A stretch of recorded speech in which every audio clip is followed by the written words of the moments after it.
যে আপনার 3 দল মিলেও এই যে মানে অর্থাৎ আমি 3 দল বলছি কি যে শিবির বিএনপি তারা মিলেও কিন্তু ফেলতে পারছিল না সরকারকে। তখন তারা পরিকল্পনা করলো যে কিভাবে পাবলিককে ইন্ট্রোডিউস করানো যায়, সাধারণ মানুষকে কিভাবে আন্দোলনে আনা যায়।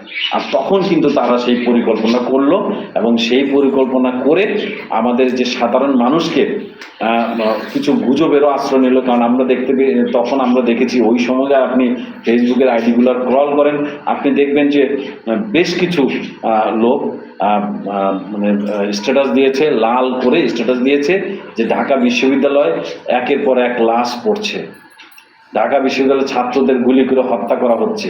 তারপর আরেকজন দিয়েছে কন্টেনারে করে লাশগুলা সরানো হচ্ছে, গুম করা হচ্ছে লাশগুলাকে। এইসব স্ট্যাটাসগুলো, এই যে মিথ্যা স্ট্যাটাসগুলো যখন আপনারা একের পর এক প্রচার করছিলেন, তখন কিন্তু সাধারণ মানুষ কিন্তু এই ব্যাপারগুলো নিয়ে সাধারণ মানুষ কিন্তু মনে মানে তাদের একটা আতঙ্ক ঢুকে যায় এবং তারা আতঙ্কের বেশি আতঙ্ক থাকলে যে এটা একটা প্রতিবাদ করতে নেমে যায়, এটা বুঝবেন যে তারা আতঙ্কের কারণে তারা কিন্তু প্রতিবাদ করেছে। আবার দেখা গেছে যে গুলি করে একেবারে মানে টার্গেট করে গুলি করা হয়েছে, যাদেরকে গুলি করা হয়েছে, যাদের পুলিশ যদি গুলি গুলে থাকে, গুলি কিন্তু অনেক যে কোনো জায়গায় লাগতে পারে, বুকে লাগতে পারে, মাথায় লাগতে পারে, হাতে লাগতে পারে, পায়ে লাগতে পারে, অনেক জায়গায় লাগতে পারে। কিন্তু আমরা দেখেছি যে পুলিশের হাতে যে অস্ত্রগুলা বেশিরভাগ আমরা দেখেছি যে প্লাস্টিক বুলেটের, সররা বুলেটের এই যে শর্ট গানগুলো দেখেছি আমরা।